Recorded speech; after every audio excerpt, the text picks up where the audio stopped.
And here's what's happening at Utopia Farms today.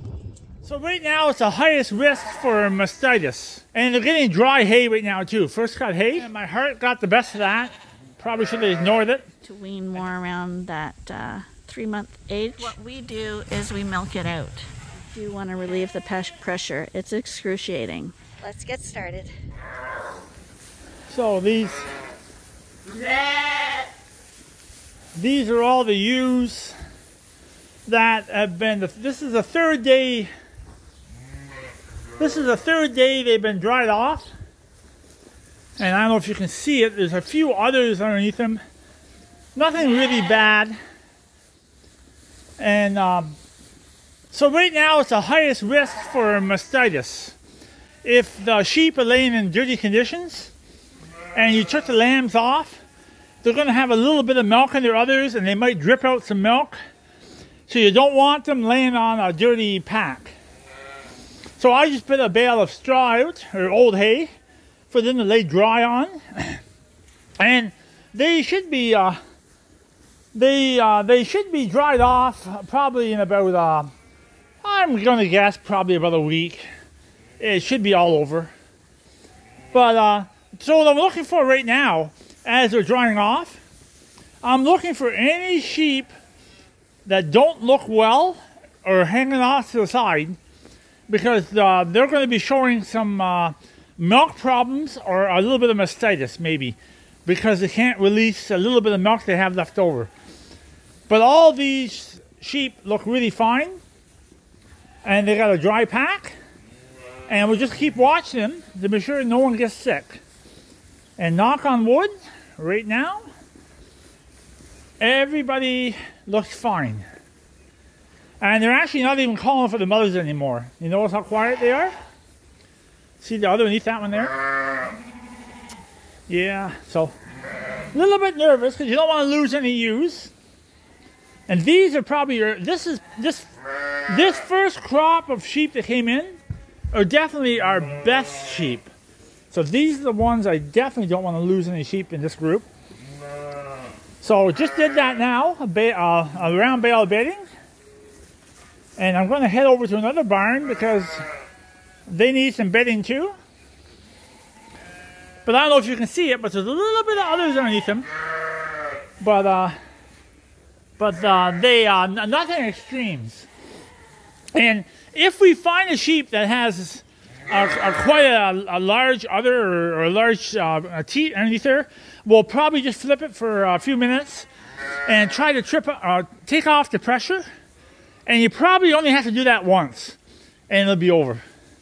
And they're getting dry hay right now too, first cut hay, which I thought they would kind of stick their nose up on, but they actually love it. They're all eating it. So the Dorsets are on dry hay now too, because I'm thinking in about a week, excuse me, we're going to pull a whole bunch of these Dorset Lambs out. You can see it along the wall there, they're quite large. And get moving on this process. Oh, yeah. That's one lamb. So that lamb was crying really, really bad. We felt sorry for it, threw it back in here. It's with his mother. But now the lamb has no creep feed because we took the wall down. So this can't stay here. But we do have the mother marked.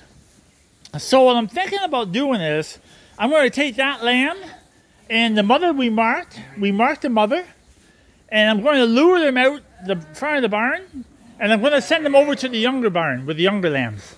And then that lamb can stay with his mother for another month. Kind of stupid, a lot of work. Kind of my heart got the best of that. Probably should have ignored it. And now I just made an extra job for myself. And since we have just weaned these ewes off, and Suffolks are heavy milkers, you can't have lambs gaining a pound a day if mom isn't producing a lot of milk. So we still have udders on some of these. We wean later so that the lambs will have more of an opportunity to milk the ewes out. So they will be really kind of at the end of their lactation anyway, because they will dry up naturally on their own over time.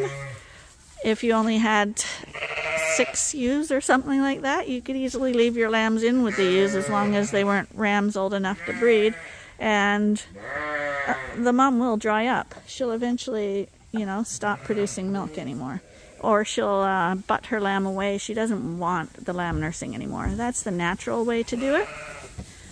But in most farming situations, not hobby farms, but real farms, we take the lambs off the ewes.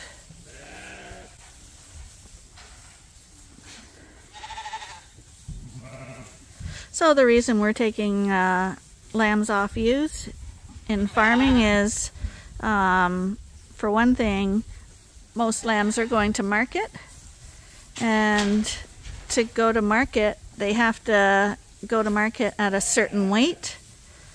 If you wait too long, you actually start losing money.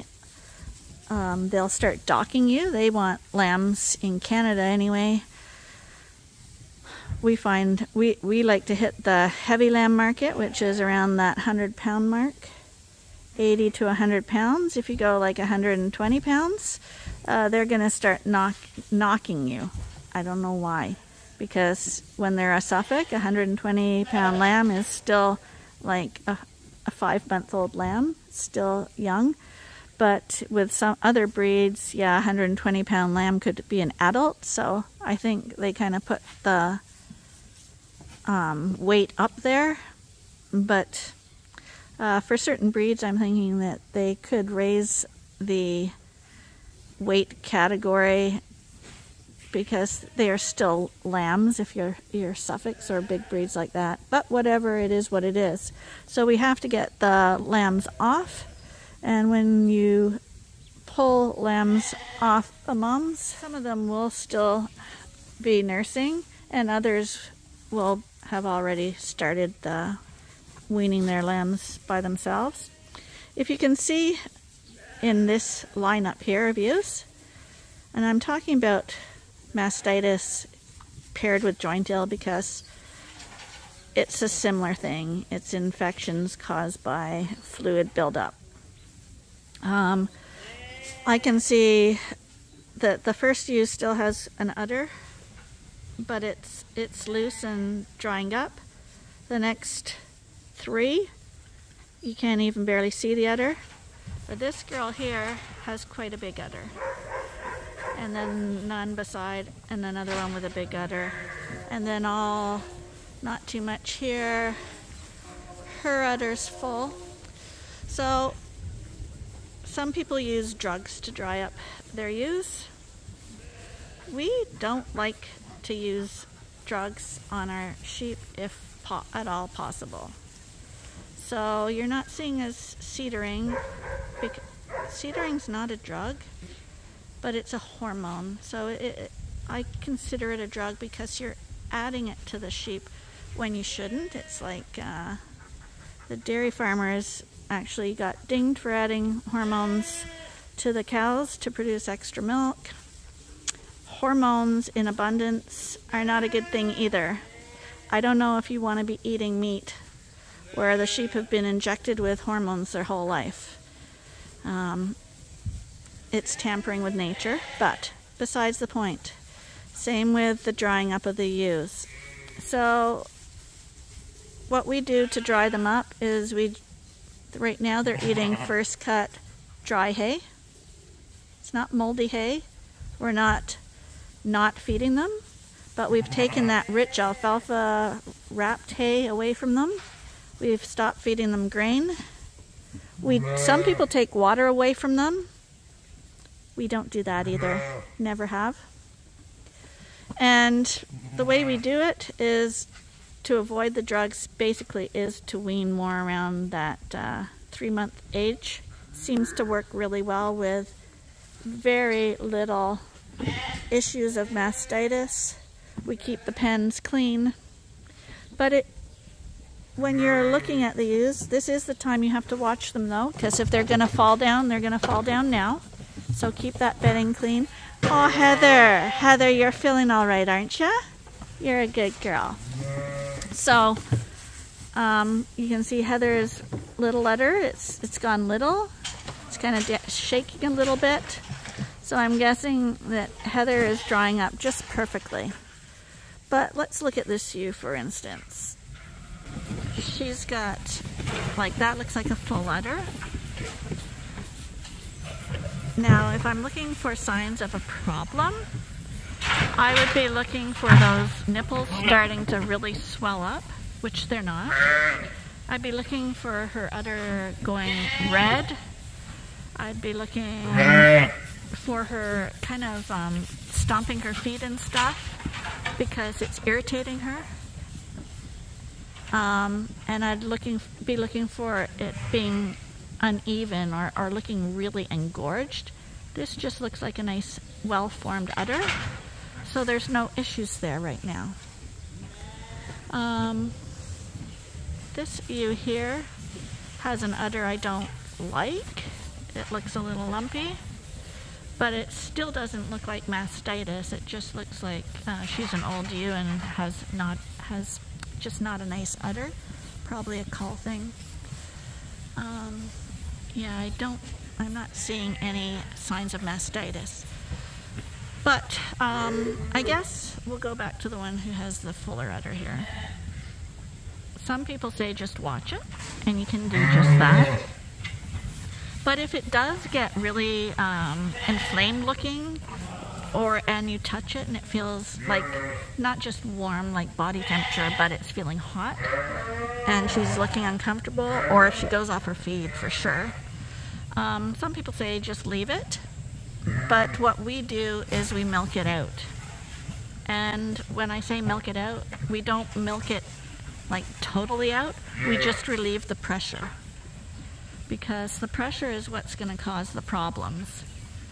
If you just take the ewe and take a little bit off so that she's not in pain, it's not like the lamb's still nursing and encouraging her to produce milk. It's just like, yeah, just relieving the pain. And then she'll start to dry up on her own, because a lamb nurses like the hay feeders. They're doing it 24/7. If we're just doing it once a day, just relieving the pressure, it's not going to trick her into thinking she's still got lambs and encouraging her to still produce milk. It's helping her relieve pain. And that's all it usually takes. So it's a watching game with the ewes.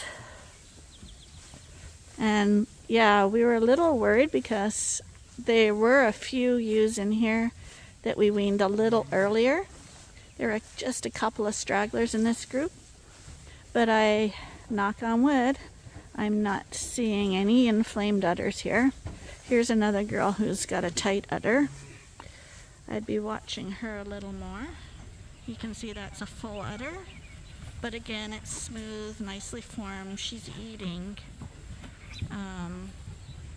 Those are the two ewes I'd be looking at the most. And if we thought those udders weren't starting to shrink a little bit, then we would just grab them and, like I say, just give them a little tug, pull a little bit of milk off, and let it go that way, naturally. No drugs involved. On the other side, on a totally unrelated thing, we all like to see lamb races, so we got some lamb races going back here. This is the next group to be weaned. Hi, lovely.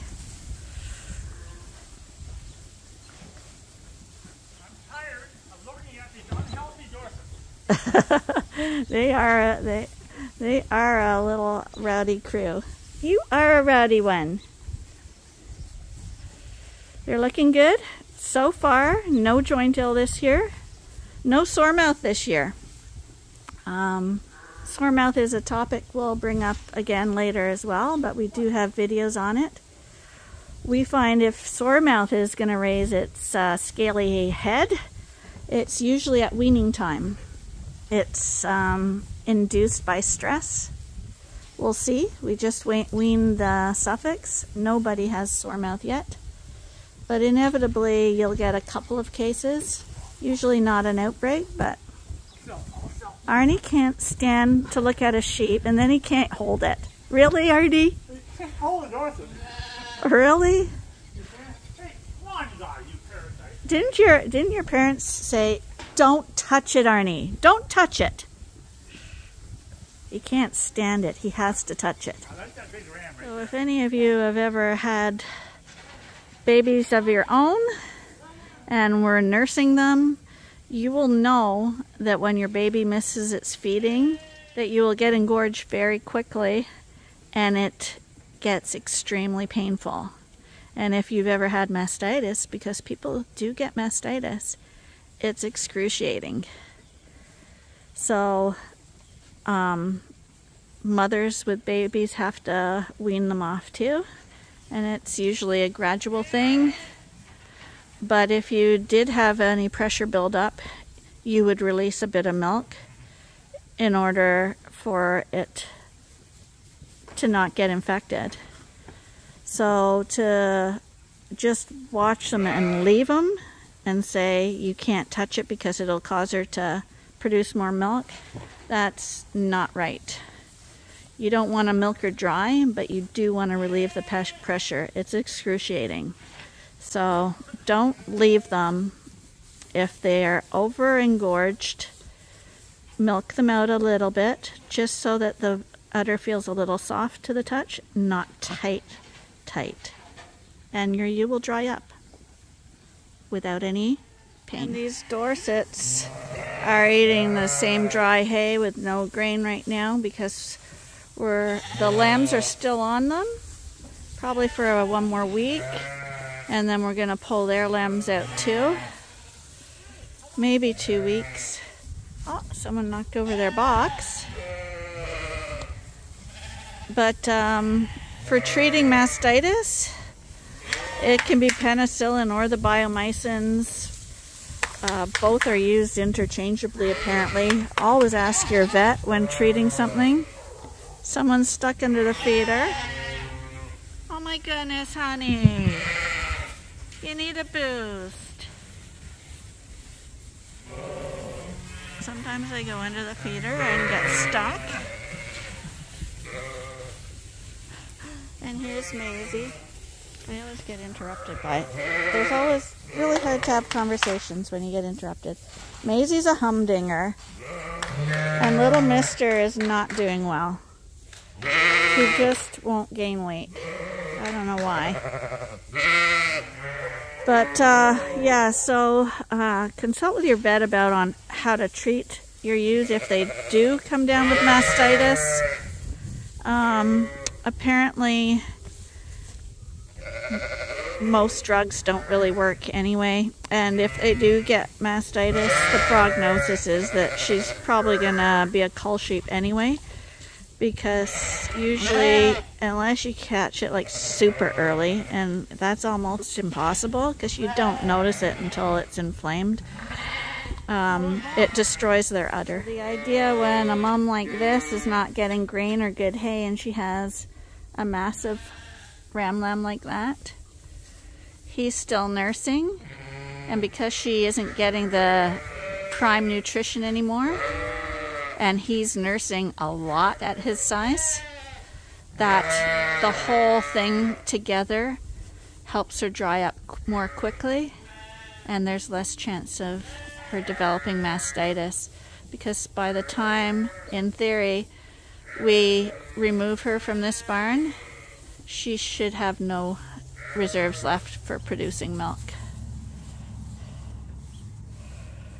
Because that's a big lamb on that ewe. Look at the size of that. And these are all less than 3 months old.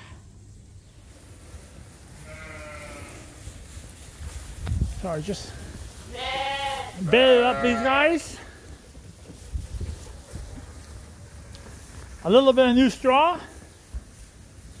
Hopefully in a couple of days we get some of these lambs out of here. They're definitely ready to go out, so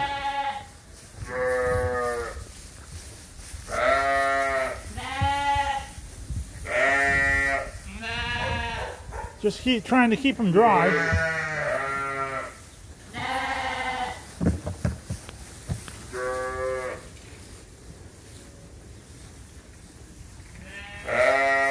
Hey, buddy.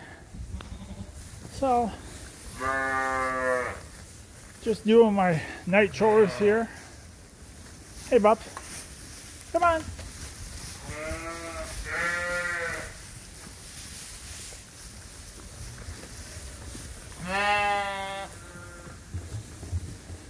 Yeah, I do see the cedar thing. If you look at the size of these lambs, what most people do is they would have pulled these lambs off the mother, I don't know, probably a month ago or even more. And right now, these ewes would be showing off.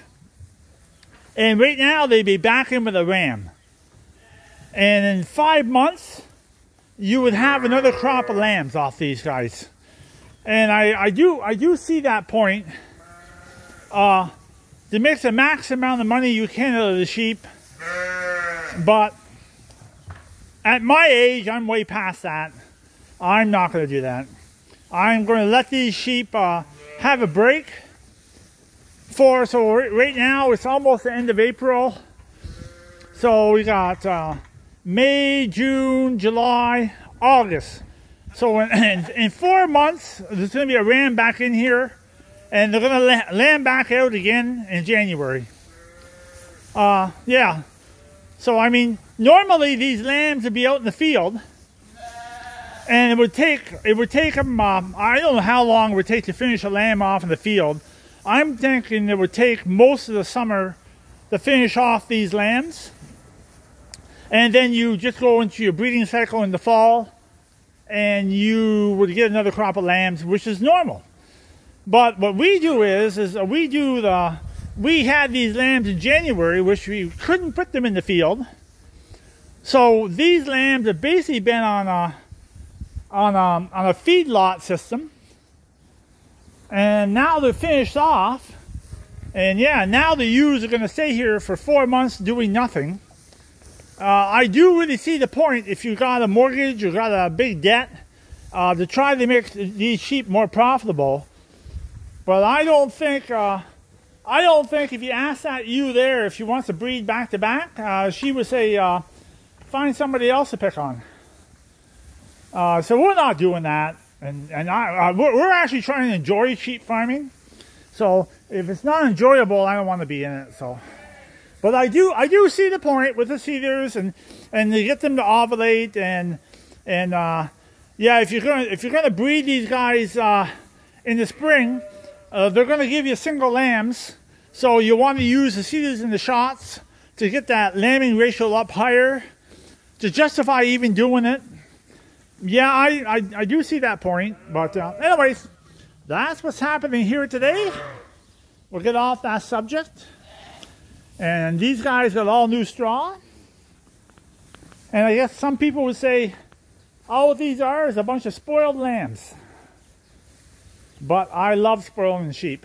So that's that, and I'm moving on.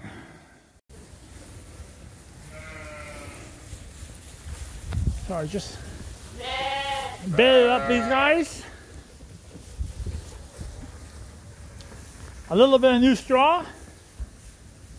Hopefully in a couple of days we get some of these lambs out of here. They're definitely ready to go out, so.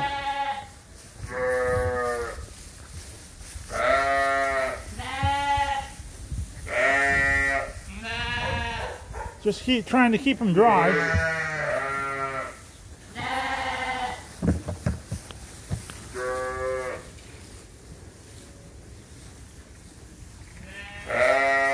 Hey, buddy. So, just doing my night chores here. Hey, bub. Come on.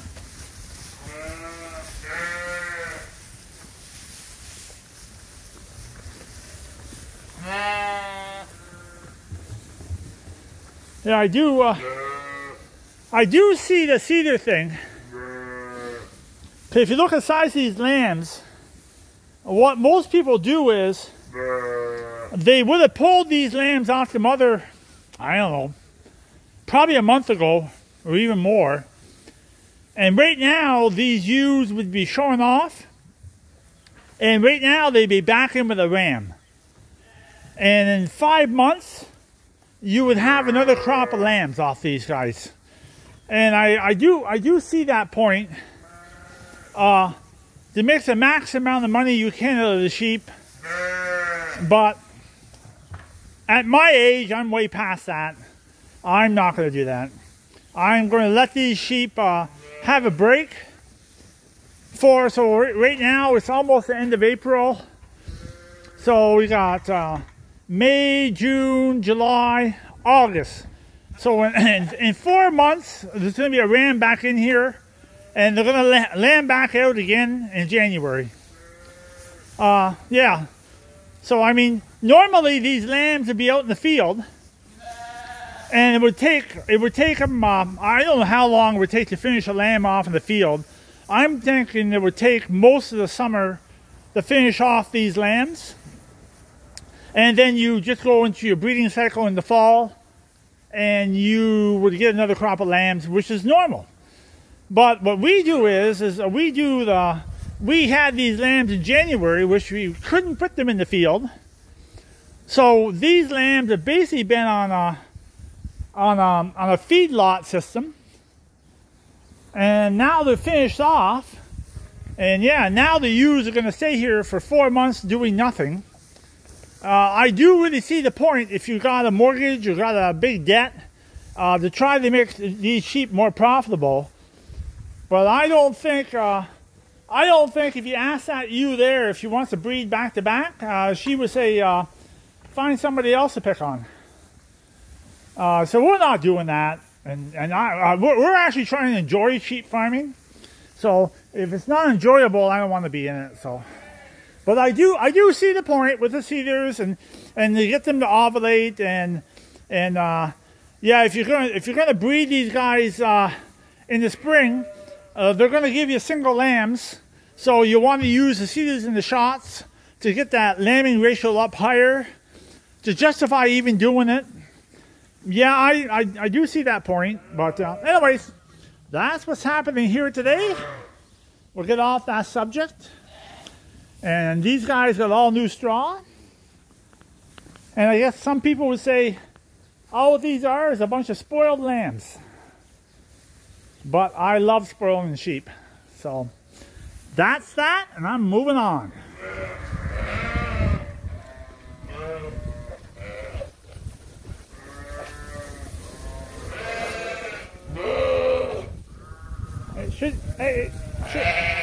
Shouldn't you guys be eating?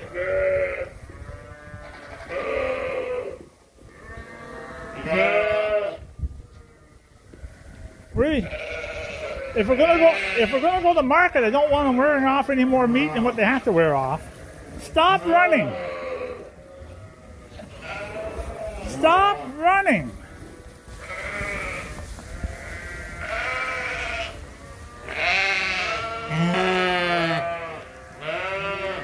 How quickly you forget about your mothers, eh? The poor mother that supported you all that time, and now it's nothing but fun now.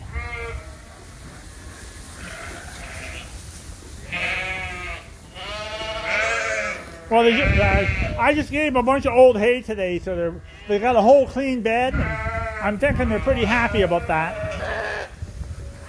I'm thinking they're pretty happy about the new environment. Actually, when they were with the mothers, they're probably a little crowded. So at least now they have their own space and their own freedom. They're teenagers, eh? So, I mean, what teenager wants to stay home? Well, thanks for joining us today. I'm not a veterinarian, and I'm not telling people what to do. But hopefully when you listen to us and other sheep farmers, maybe between the bunch of us, we can give you some advice on how to deal with things like mastitis. It's a really, really nasty one and hard to cure up, unfortunately. So the best thing is prevention. Don't forget to subscribe if you haven't already, and thanks for joining us. We'll be back Monday through Fridays and shorts on the weekend. Bye for now.